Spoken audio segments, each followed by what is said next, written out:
Good afternoon. I'm so sorry we've had a few technical difficulties starting from early this morning, but here we are.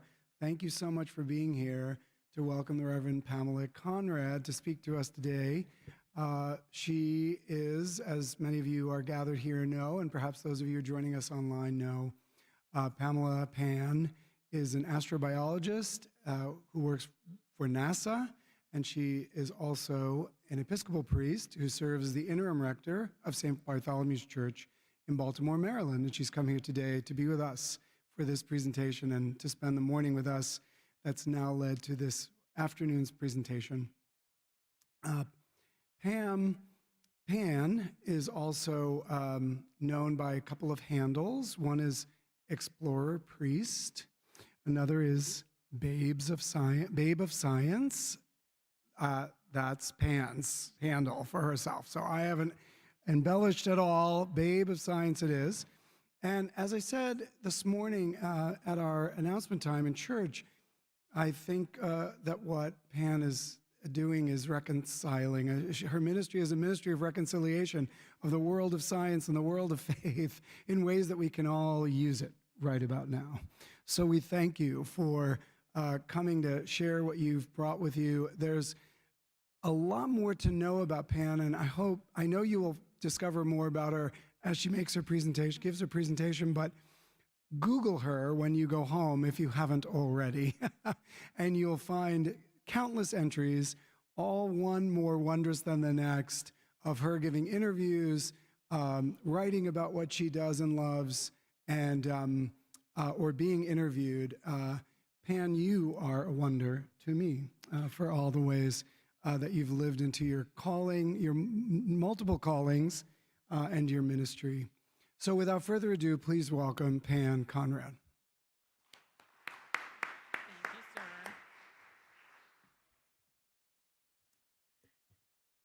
I've always been interested in metaphysical things and material things. And so it makes sense to me that if we have the faculties to ask about both sets of environmental factors, the metaphysical ones and the material ones, it would just be kind of dumb not to use everything with which we are equipped. And it's taken me a long time to try to figure out how to put all that stuff together in a way that I could keep myself alive. Because one does have to, in a capitalist society, find a way of sustaining oneself.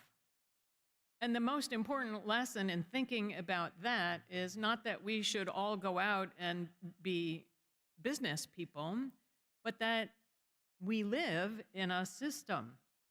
And so if we think about that in a really deep way, we realize that we live in a whole bunch of nested systems. Typically, this is something that only computer programmers talk about. But all of the nested systems in which we live have an effect on one another. So today, I'd like to talk about some of the major events that have formed a planet that we can live on, some that might be seen as really dramatic and, in fact, catastrophic events, how they were redeemed, and how we came out of each catastrophic thing to get to where we are today. I also want to talk about what we think makes a livable world. It's important for us not only in terms of our planet and our climate, but also things like our social systems. What makes livable community? What makes a livable country? What makes everything work?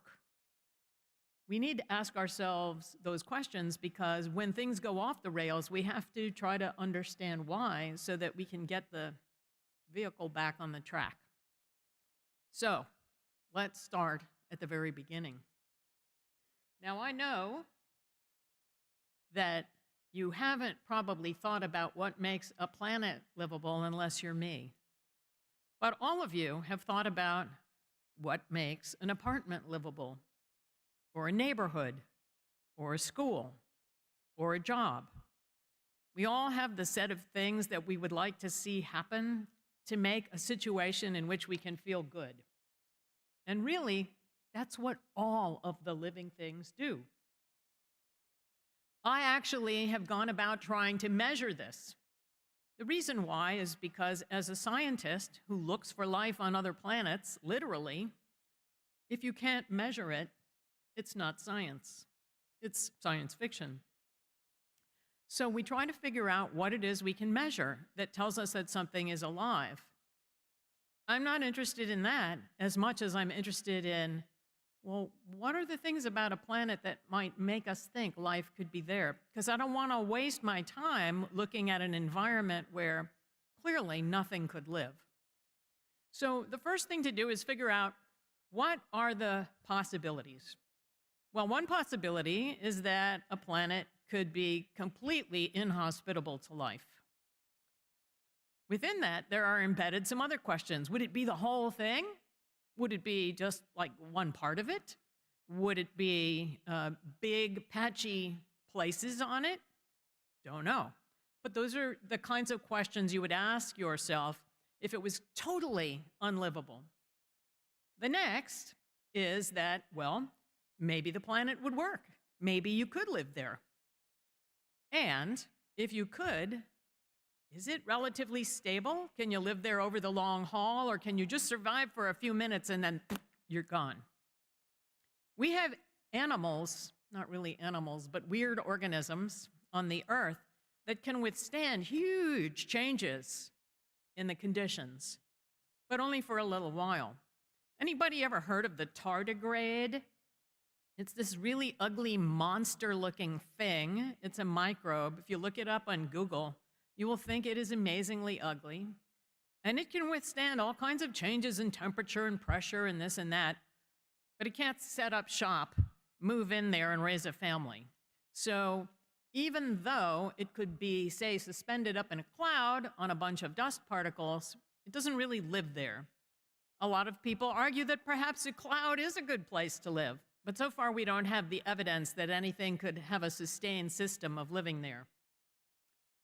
Sometimes it's not where you are, but when you are in time. Maybe you're not that good a place to live in yet, but it's going to become more livable. We've all experienced that in, for example, a town that's fallen on hard times that used to be thriving, and perhaps the industry has gone out of it. Perhaps there's been economic redlining forcing away all the manufacturing jobs or agricultural jobs, and it's become less habitable. We've all seen an environment become more livable, more desirable, and people get forced out of their homes. So there are different levels of stability in places that we would choose to live in. And then there is the overall picture of, what if a place used to be livable and now it's declining? How would you know it when that began to happen? Would you be able to do something about that if you saw it coming? Does that sound familiar? So where we find ourselves right now is we are a planet that is mature enough so that there's life in every crevice. You have to really look hard to find places where there isn't something alive. And that includes 3 miles down in the ocean, where I've actually been. It includes in the deep earth, in the bowels of a deep mine. There's robust, many communities of microbial organisms. It includes high alpine conditions, very, very dry conditions like the Atacama Desert, cold conditions like the high Arctic and the most southern parts of the Antarctic polar plateau. We find things alive. And that's because life has evolved to be really tenacious and go into all kinds of places where it might not have started out, but adapted to being able to live there. It's that resilience of adaptation that's just brilliant. So to naysayers about evolution who say, oh, evolution is against God, I say you are crazy. Because evolution is proof of God, that built into us is the ability to adapt in the short term with our resiliency, and then adapt over the long term through the miracle of evolution. And we are only here on the Earth because of evolution, which is fantastic. Now, the question is, when the livability of the planet begins to decline, can we evolve quickly enough to catch up with the changing condition so that we can stay alive? It's that part about being a system, right? So, anybody here ever tried their hand at a garden? What do you need to have a livable garden? Soil, yep, good soil. What else? Sun, water, trace micronutrients. It's a system, right? So when you have a system, you need things that are relatively stable. You might have to put them into the system and they might get used up, so you have to keep putting them into the system. Water is a good example of that. One of the uncertain things about our future as an agriculture-loving species is that places that are the dominant producers of agricultural products that keep us alive are becoming less habitable through a decline in the amount of water or extremes of temperature. And that's the thing we have to look at, because as our ability to produce food declines, the ability to be agriculturally based organisms declines, and as we kind of revert back to having to look around and forage for food, might come up again in our evolution as a species. So if you look at what makes an environment livable, we scientists tend to say it's all a matter of chemistry. We have to have certain chemical elements. One of them is the one we keep talking about constraining, carbon. So let's clear up something about what we call the carbon footprint. We're never going to get rid of carbon. We are made of carbon. And so we can't get rid of it. The problem with carbon is that when we emit waste products, some of those waste products are gaseous and they trap the heat in our environment. And as it traps the heat, which is a result of the sun irradiating us, the whole surface heats up. And as the surface of the Earth heats up, you can't just heat it up in New York and think there's going to be no effect in the high Arctic. You can't constrain heat. It just dissipates to where there's less heat. And eventually, all of the heat is at some what we call an equilibrium state. There's no such thing as a pure equilibrium, but it kind of evens out enough so everything starts getting hotter. So we have to be mindful of everywhere we are on the planet because everything is related to everything else. So we need these chemical elements, and we need to have a certain amount of energy. The sun is the major driver of energy for us. We already talked about water. We need that for our garden. And when we talk about what we need in terms of intangibles, we don't really know what those are. Sometimes it's a thing you just know it when you see it. My little sister is looking to move from her home to another one. And she has a list of some of the things she wants to see when she moves, but some of it just has to do with, I'll know it when I see it. I want to go up to it and go, ooh. It's like that for organisms.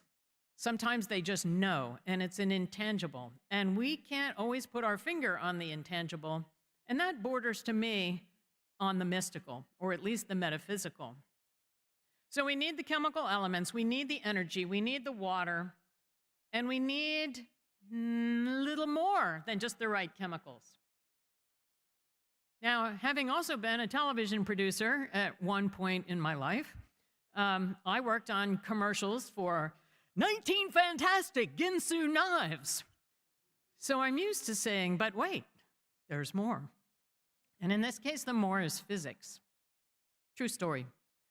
We did that. We did the Royal Durasteel China, and we did the Nelsonic watch that played the Yellow Rose of Texas. That was about 40 years ago. So we also have to consider physics. You can't be too hot. You can't be too cold. You can't have too much pressure. You can't have so little pressure that your body would explode. You can't be in too dynamic an environment. If asteroids are flinging themselves down on top of you, it's a bad day to be you, as it was for the dinosaurs some 60 million years ago. So physics works together with chemistry as part of the system, and it tells us where we can be and where we can't be, because we have evolved given the chemicals that are available and the physics of the environment we live in. By the way, church is a lot like that too. We require certain things to feel comfortable when we come in the door. If we see everybody looking all cold and stiff and not very welcoming, it doesn't feel good.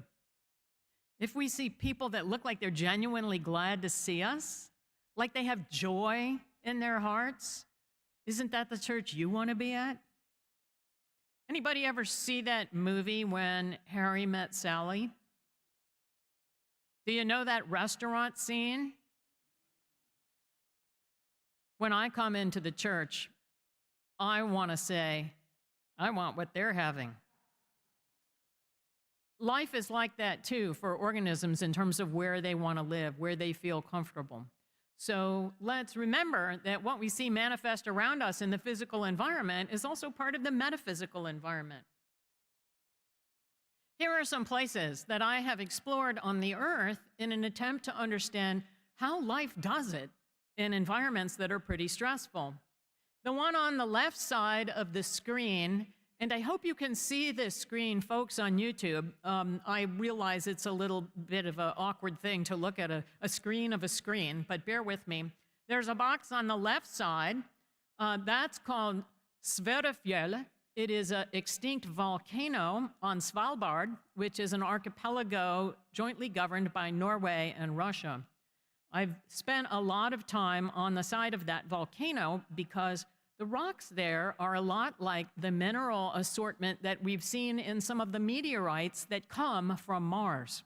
So we wanted to understand the chemistry and the minerals and whether or not there are particular kinds of microbes on the Earth that could live comfortably using those minerals as snackage. The picture on the top of the frame that's not snow. That is a place called Badwater Basin in Death Valley, which is a really hot and a very low place on land on the Earth. What happens is, occasionally, it does rain in that driest of places, and when it does, immediately, you get fresh minerals precipitating from the water. That's what that white crusty stuff is. And as soon as those minerals precipitate, you get microbes growing in them. Life can suck up a new neighborhood as fast as you can imagine. And so that's to tell you that when the conditions are right, or if you build it, they will come, organisms will come inhabit a new environment. So they're very adaptable in Death Valley, even though during conventional times of the year, it's way too hot and way too dry to support life. Nevertheless, it exists as spores ready to take advantage of the environment when it changes to become more livable. The picture on the bottom is a place called Battleship Promontory on the polar plateau of Antarctica. And I took an expedition down there many years ago now. I can't believe it. It's almost 20 years ago at this point. We camped there for about 5 weeks, and the point was to try to understand how microbes living in the pore spaces of rock were able to live by breathing the metal inside the rock.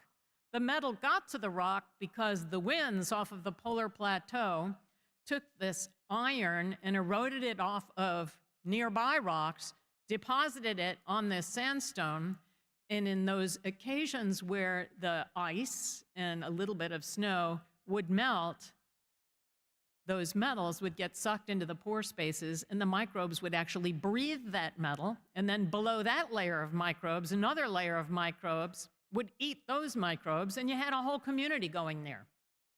Kind of cool, yes? I was looking to see if this was a potential model where organisms could live on Mars, which we think used to have a better environment than it has now, to give ourselves some sense of what living things do when they have to seek refuge because of a changing condition. Do you all remember when we started Lent? It seems like 5 seconds ago. All right, you heard someone tell you that you are dust and remind you that you will return to dust someday. It's true. Sometimes we facilitate that return to dust with cremation, but whether we do that or not, you still return to dust. And that's not a bad thing, because it's actually stardust, and that dust has so much promise within it. Because since the beginning of the universe, it's the dust that enabled us to make planets, and that's why we're here, because of that special dust. We are not only what we eat, but we are where we live. And so where you are situated relative to where you can get energy and the right kinds of chemicals determines whether or not you can be a livable planet. I like to anthropomorphize planets. It makes them more warm and fuzzy. So, back in the early days, when God was creating the heavens and the earth, using the Big Bang to get things going, we think what happened was that there were a bunch of gases swirling around. And as the gases swirled around and moved because of gravity, the farther away they got from the central area of hot gases, the more they cooled. And as the gases cooled, they became dust. They became solid.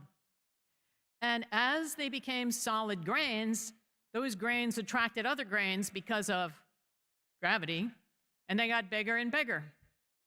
Lo and behold, you get big enough, and at the center of your glob of grains, you get hot again. Isn't that weird? And then as you get hot again from all that pressure and such, you start separating out that ball, well, let's call it a planetesimal, things are still glomming onto the outside, and you're heating up on the inside, and you start cooling at a different rate. Things on the outside cool faster than they do on the inside, and you end up kind of like a layer cake. This happened in our solar system multiple times. It tried to happen right in between where Jupiter is and where Mars is, but the huge amount of gravity from Jupiter and the sun made this thing think, wait a minute, should I go there or should I go there? And it pulled apart, leaving huge hunks of a planet that we now call the asteroid belt. Well, as the planets were forming, the outsides were cooling, the insides were hot, they settled into the basic orbital path that we now have. And as they cooled on the outside, things stratified on the inside, and then something happened.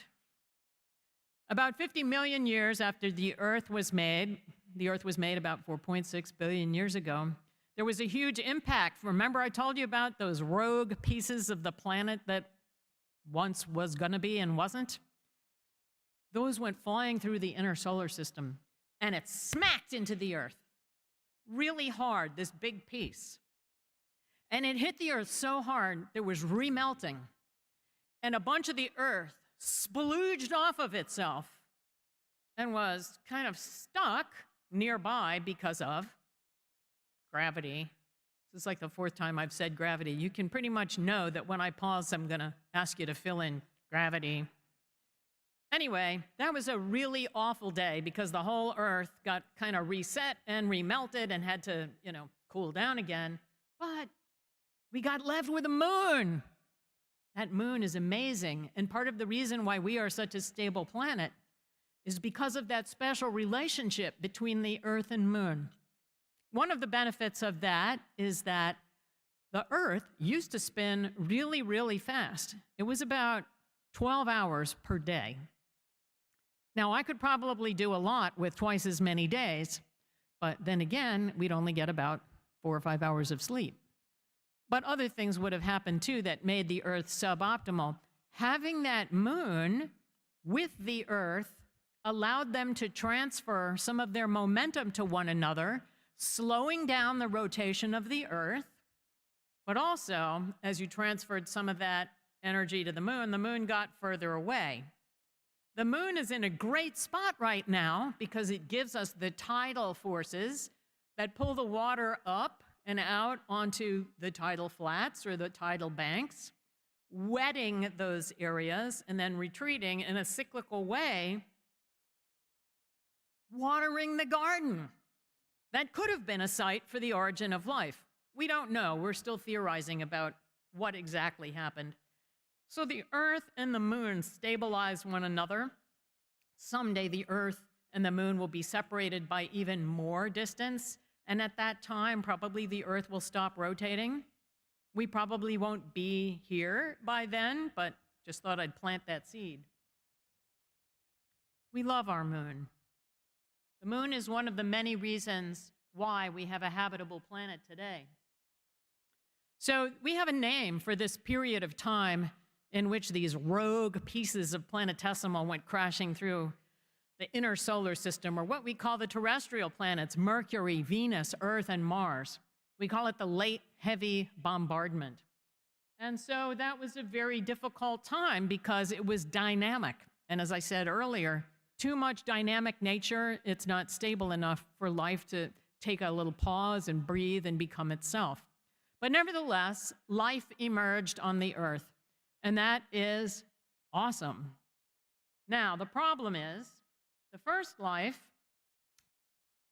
let's see how to say this, had a lot of waste product. And that waste product was oxygen. And it got to be to the point that there was so much oxygen that most of that life died. It drowned in its own waste product. But fortunately, along with that huge catastrophe of oxygen, we got enough oxygen in the atmosphere so that more complex life could evolve, like, us. And so, although it was a very bad day for the things that breathe metal, it turned out to be fortuitous, another redemption of what was a livable condition for some that became a more livable condition for a greater variety of life. Then we went through the cold snap. For hundreds of thousands of years, we now know that the Earth periodically went through times when it just froze completely over. And then it would get warm again, and when it got warm, it would do what we call a radiation event. It would make much more diverse life than we had before. Why is that good? Because in nature, in order to be resilient, you have two strategies you can take. One is redundancy, like make a whole bunch just in case some of it dies, or diversity. Make things different so that you bring more properties into the system. We need to remember that diversity is the key to the most robust system, not only when it comes to physical systems, but social systems as well. So we have to think about that, and that is a very important articulation of why we need a diverse society. All right, the next drama that happened to the Earth, humans. Now, that's kind of good for us, because being a human is sort of awesome. I'm liking it. But also it has some disadvantages, because sometimes we don't think about the rest of the system. And that's a problem, because, like I said, you need diversity within a system to be robust. And if we willy-nilly destroy parts of the system and we haven't discovered what they contribute to the system, we are essentially endangering our own selves. So humans have done a whole bunch of things. Even agriculture, which was a good invention, has had some serious consequences. We have changed the climate. We have left our garbage everywhere. We have done a lot of things that could be problematic for humans to come after us. And we have to look at those things because remember what happened to those organisms that breathed metal? They drowned in their own waste products. I don't want that to be us. So agriculture is great. Why? Because you don't have to invest so much energy in trying to find food. You don't have to roam around expending all your energy in search of it. And with more calories and more diverse source of nutrients, the healthier we become. Again, diversity is a key component of robustness. So agriculture is great, but agriculture run amok is less great. When we talk about the effects of agriculture on climate change and on the cleanliness of environments, it's not the plants that we're talking about that much. Yes, there are certain fertilizers that make the rain more acidic, and that is bad for lots of reasons, but it is cattle agriculture that has caused the dominant problem. And that is in many flavors. First of all, we clear-cut forests to find grazing land. We plant crops that feed the cattle. Secondly, cattle generate a lot of methane, which is one of those gases that has carbon in it, carbon and a bunch of hydrogen that traps the heat. And another thing about cattle is the fertilizers that we use for the areas that we clear-cut, again, are those same fertilizers that make the rain acidic. So for many reasons, the cattle industry has created a big problem with respect to environmental pollution and global warming. So I'm going to skip this picture of these lovely cows and bulls because I've already told you some of the problems. So I talked with the kids at Sunday school about threats and opportunities this morning. The thing about threats and opportunities is you have to know the difference between them. Because if you think what is actually an opportunity is really a threat, you disadvantage yourself by removing an opportunity.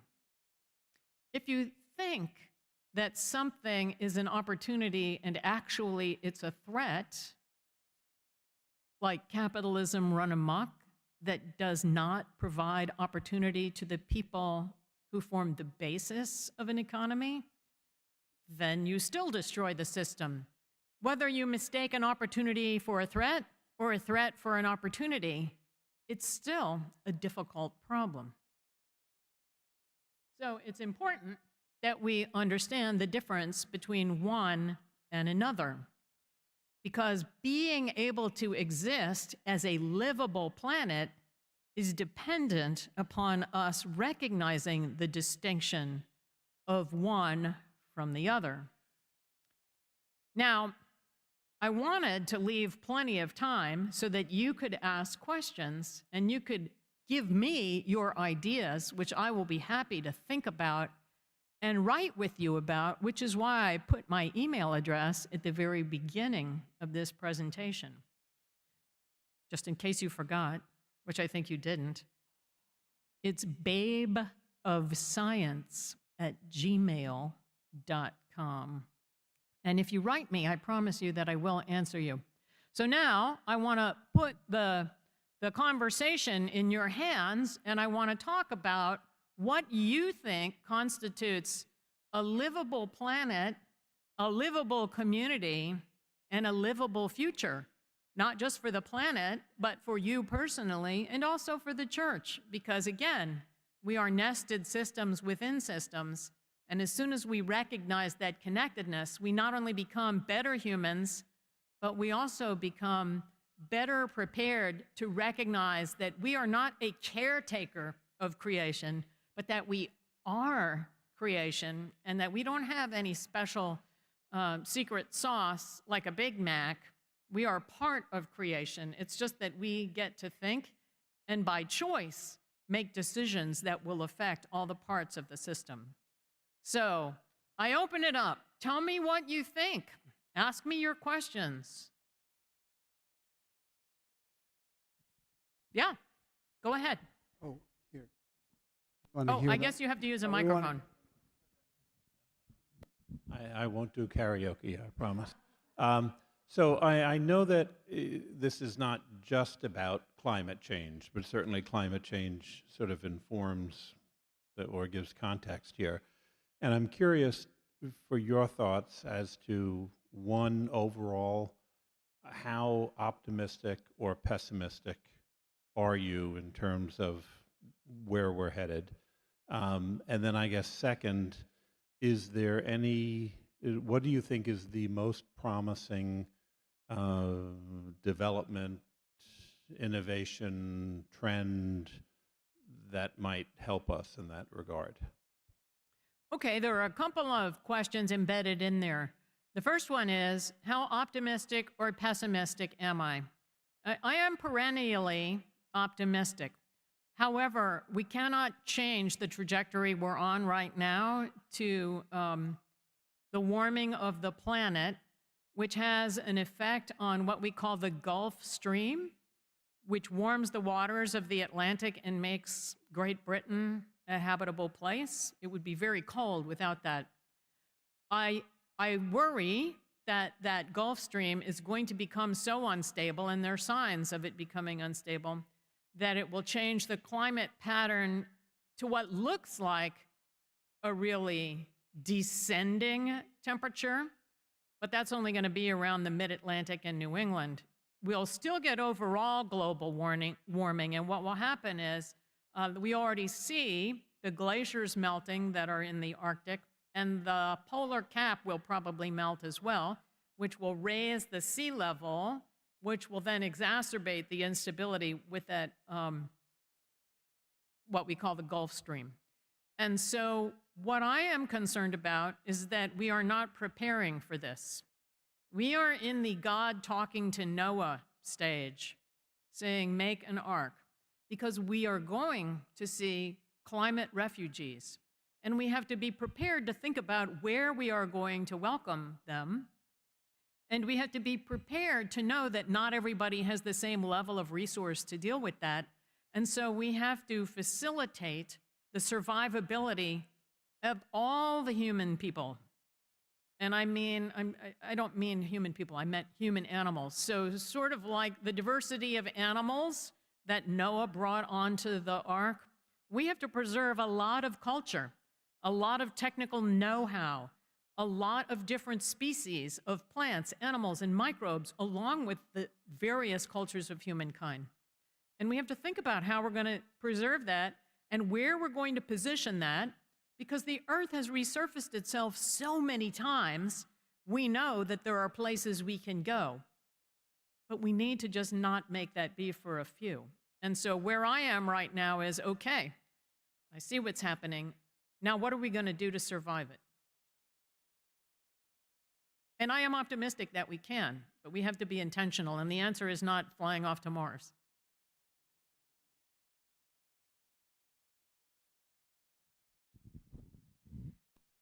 So, given how everything that has come to be has basically been formed through devastation upon regeneration, how do you reconcile that with a God of love who takes love in all of God's creation with mass devastation again and again and again? Thank you.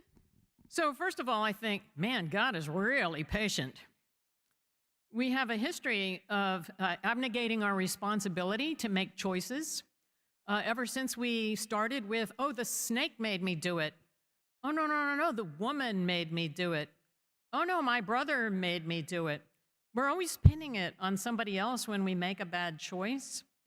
And so I think God gives us more opportunities to take personal responsibility for the things that we do.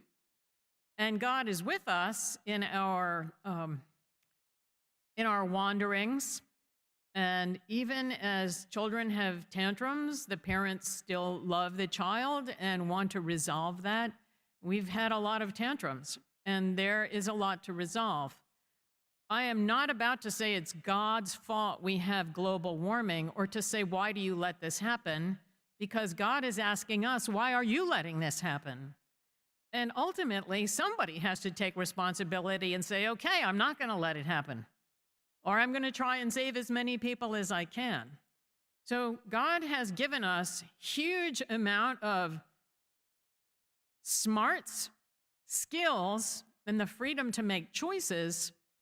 And I believe that, okay, God did God's part. Now, when are we going to do ours? So that's my thought on that.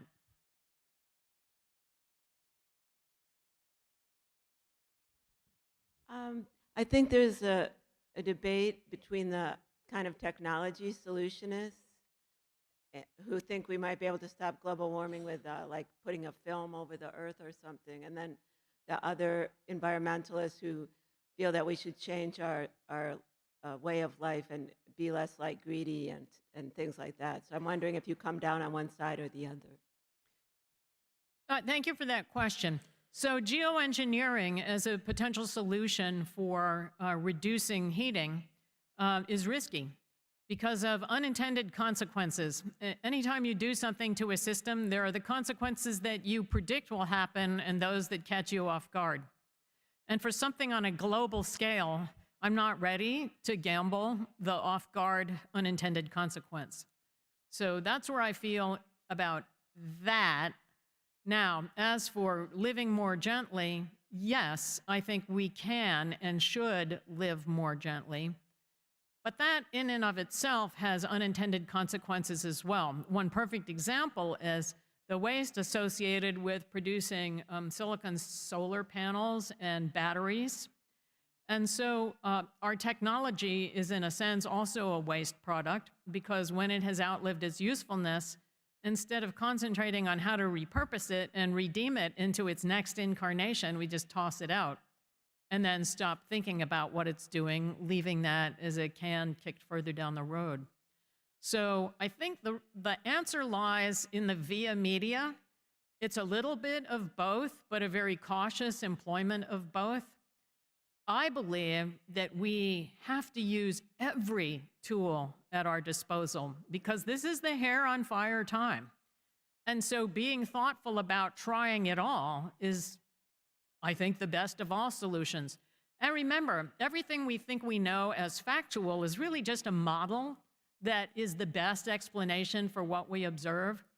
So we're trying to build new models as fast as we can.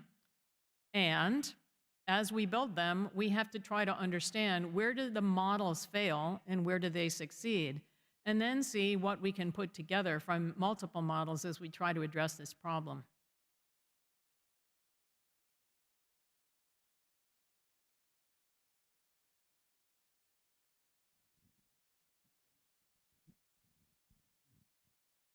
So I read a while ago the whole thing about gold, that the Earth had to break apart or get hit by the large object for it to melt down in order for us to have gold. Yet, with the greed aspect, gold fever has, for humans, become kind of more important than the actual possible purpose for gold. And the same with petroleum oil, which we call black gold. But these things were formed long before humans existed. So I'm wondering if there was some possible work to say, okay, this is the properties of gold, this is the properties of petroleum oil, this is what these things are best used for, which they are not being best used for. Okay, so let's clear up one thing. The Earth did not have to break apart to get platinum group elements, among which gold resides. So we've always had a pretty good inventory of gold, platinum, and the other elements of that ilk. Now, the thing about gold, this is sort of funny, it's actually fairly common, and so are diamonds, for that matter. But they have been commoditized, and we have been told a story that they are rare, and hence they have value. Now, both gold and diamonds are blood money because they have been produced with significant amounts of child labor. And also inhumane mining conditions for adults, for anyone. And the appropriate and inappropriate use of platinum group elements depends upon what humans do with them. There are multiple uses for gold because it's a good conductor. And we have used gold as that, as a component. As far as petroleum products Petroleum products are the fossilized gooey remains of former life. And so those are part of our inventory that came later after we had plant life and even some animal life that became petroleum products. And some of that is coal, some of that is oil. But we discovered that we could burn it and we could produce heat and energy and use that energy for other processes. So the problem with both the use of fossil fuels and the use of gold is the thoughtless acquisition of it from the environment. If we thought that all of the environments from which we extract those things were holy ground and that we should take off our sandals when we are there, then we might approach it differently. The acid mine drainage problem is one that can be solved by bioremediation. There are organisms that will eat that bad stuff, and we need to think more comprehensively, not just discard stuff and then not want to do anything about it because the mediation is too expensive. So if you want to cut to the heart of it all, it's because of the commoditization of those materials. And when the economy that is based on those materials becomes the driver instead of the materials themselves, you've got this cart driving a horse, and then you have this runaway problem, which is what we have. So framing it within the perspective of the way we have a basis for our economy is, first of all, a recognition that that's the case, and second of all, thinking about another economic basis that we could use, which would be a little more gentle on our resources.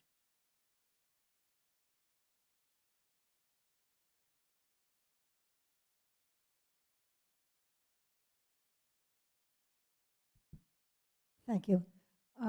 First of all, as a life on other planets, be life on other planets, there's some thought that perhaps our life form originally came from Mars.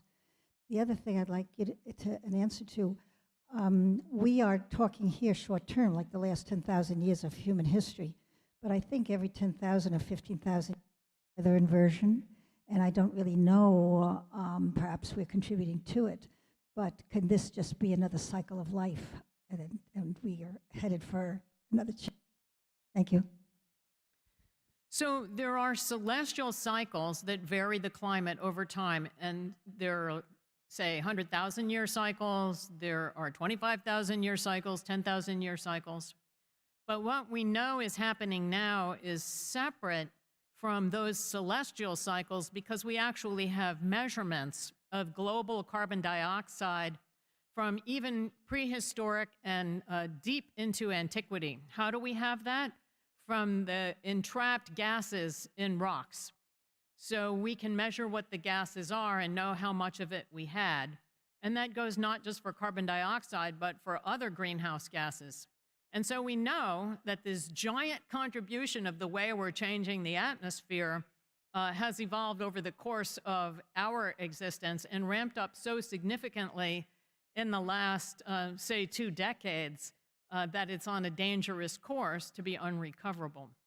So yes, we have celestial cycles, but this is an anthropogenic cycle that is very problematic. As for the other question about life on other planets, yes, I think there could be life on other planets. So far, we have not found evidence of any. It is possible that we started somewhere else and seeded the Earth from a meteorite infall. That's a theory called panspermia, that we are the result of life that was somewhere else. I think God's imagination is awesome, and that if life is here, life is certainly going to be somewhere else. It's a humongous universe, so undoubtedly there's life. What is it like? Don't know. I hope I get to find out before I die. But if I don't, I'll find out after I die. You spoke a lot about diversity, biodiversity, human diversity. And there are some who criticize the current focus on, and I'm thinking specifically biodiversity, diversity of species, to say that we're sort of looking at today and saying what exists today has to be preserved forever because it's what we're used to, it's what we know. 232 different types of peacocks, for example. And there are other, and there really are. And there are others who say, well, life and cultures and species evolve and some die off, just naturally go away. And we don't, animals that existed 1,000, 2,000, 20,000 years ago don't exist today. And it wasn't because man was bad and killed them, but it was because they just evolved out. So I guess my question would be, how do you balance that, the desire for diversity and preserving what we have, but also the recognition that there could be natural forces and it's just part of the bigger plan, that some things we have today are not going to be around in a century or 5 centuries or 1,000 centuries? That's a fair question. And we are very self-centered. And so I'm going to give a self-centered answer. Yes, it is true that there are things whose time has come and gone. The problem is that when we live within a system, we don't always have a good understanding of the role that the different parts play. Now, for example, I used to live in Southern California where we would have peacocks just walking up and down the street screaming. So I'm familiar with some of their consequences. I couldn't speak to all 232 species. But the thing that concerns me is that there are biological contributions that play a role in the maintenance of humankind, and we don't understand what that role is. And so I would say if we would like to see a planet that is survivable for our great-great-grandchildren, then we need to think now about what the loss of the contribution of those organisms to the system might mean for the survivability of humans in the first place. So not knowing the answer to that, I can't even begin to imagine where the balance lies. But yes, it's always a balance. And we might outlive our natural or unnatural span. We are part of creation, so it's all natural. It's just that if we overindulge in the resources so that the other contributing species go, it may kill us. Maybe we'll just take one more question from this nice person.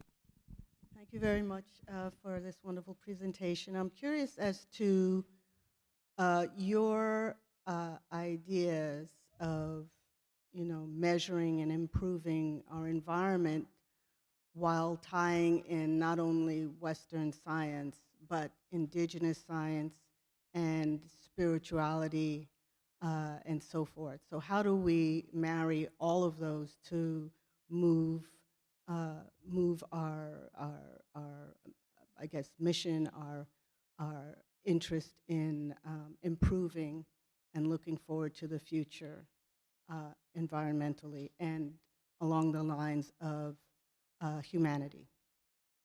Thank you for that excellent question, which positions me neatly on my favorite soapbox. So first we have to understand the horrific consequences of colonialism. Now, all organisms are essentially colonial, looking for new and more prime habitat. But humans have taken colonialism to the extent that we're willing to kill anything and everything in pursuit of finding a thing that we want and we feel entitled to have. And so Western civilization, and in fact the church in specific, when it married itself to empire through the association with Constantine, has essentially raped and pillaged its way through the world. And we have to recognize that the effects of that colonialist approach has essentially destroyed many an indigenous culture and people.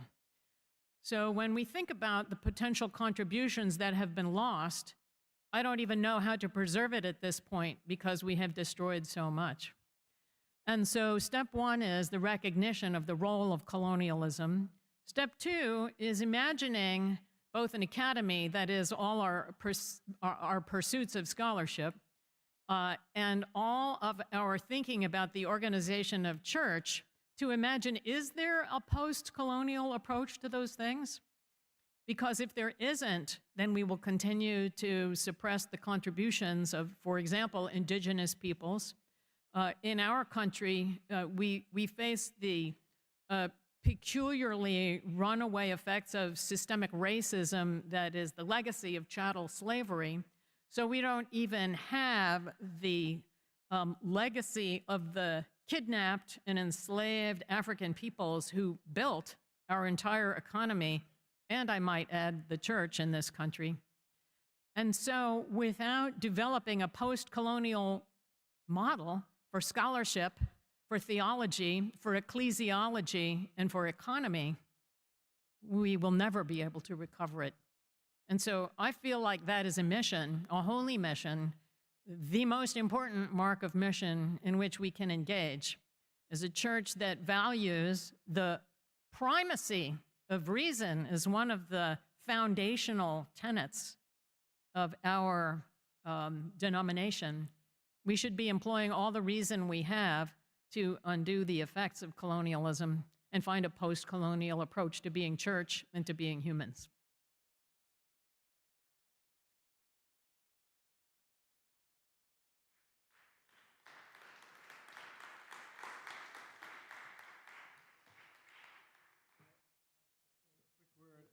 Of thanks to you. You strike me as someone who could do this for a lot longer. And I'm going to stop you, but I'm pretty sure if you were willing to stay, some people might want to engage you casually after this. And I want to be sure to say thank you again for making this time. We were connected to you through our colleague, Hannah Marie Tatro, and she did it again. She's good at this. She helps connect us to good people. So thank you, Marie. To my colleague, yes, thank you. To my colleague, Reverend Elise Hanley, who's done a lot of orchestrating this visit and the particulars, I say thank you as well. And to all of you who've come to welcome Pan, you are always welcome at St. Anne and the Holy Trinity Pro-Cathedral, and I dare say to the Diocese of Long Island. We will, I hope, have a chance to tell our bishop about your visit. Perhaps the bishop is watching now. He was invited, and maybe we'll get you another invitation back. But please thank the people of St. Bartholomew's in Baltimore for letting this happen and for managing without you today. I guess I just finally want to thank you for your honesty and realism and your optimism in spite of it. Because you told us a lot of hard stuff today, but you also gave us reason to hope. So thank you. So please let us thank Pan once again. And thanks to all of you. God bless you in your work and ministry, and of the ministry of reconciliation. Thank you. Thank you. Thank you all.